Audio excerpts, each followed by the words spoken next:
Thank you, ladies and gentlemen. Another draw for the semi-finals of the Ladbrokes UK Open Championship.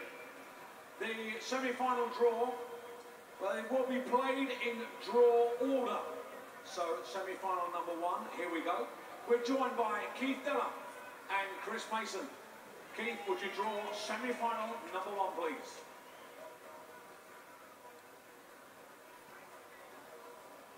Number 3 is Gerwin Price.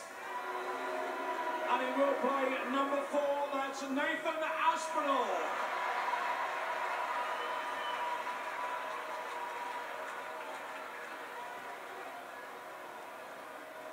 Number 1 is Rob Cross.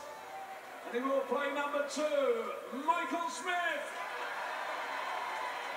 That concludes the draw for the semi-finals of the Ladbrokes UK Open. Well, whoever Nathan Aspinall was going to draw, it would be a daunting prospect.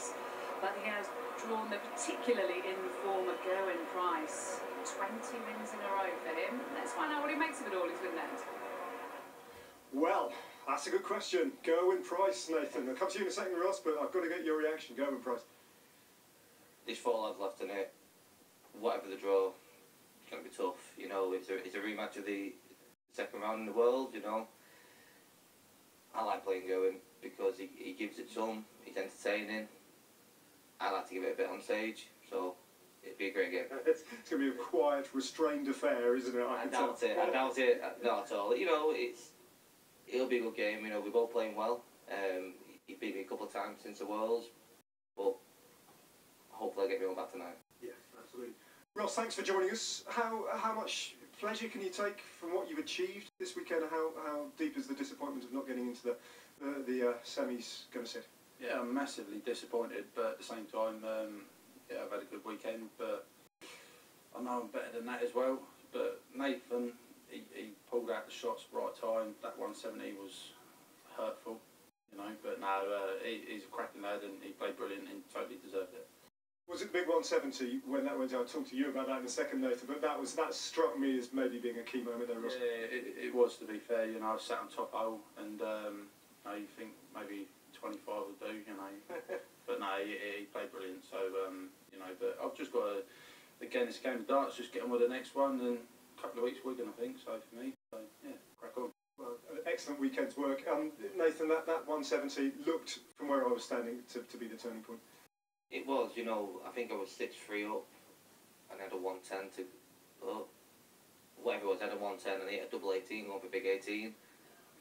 And my head was all over the place. I had double 7, missed it, lost up the shot out. And I walked off at the break and I'm like, you know, that was a massive opportunity for me to take a bigger lead. The 170 was massive. You know, I've never took a 170 out on stage. It was brilliant. Fair play to Ross, he took a 132 out leg after, you know, and yeah. He kept putting him under pressure at the end, and I just had to win because I didn't want it to keep going because he was playing better and he'd grown in confidence. So to be fair, I couldn't have put it more centre if I tried. It's always great when it goes right in the middle, isn't it? And that's exactly what happened. It was a great game, though. It was a great game. Yeah. And another TV major semi-final. Yeah, you know, for me it was in my career, I had the semi-final of the Worlds and I wanted to push on. I didn't want people to think that I was a one-shot pony, if you know what I mean. And, you know, I proved this weekend. You know, I've not played my best stuff, but I've done stuff at the right times this weekend. And, yeah, you know, back-to-back major semi-finals. What more can I want? Apart from winning it. Yeah, I was going to say, you could that would be the one thing remaining, wouldn't it? Take that extra step. Ross? You're getting dinner tonight, that's all. I mean that as well. All the best. Yeah, thank you. Well done.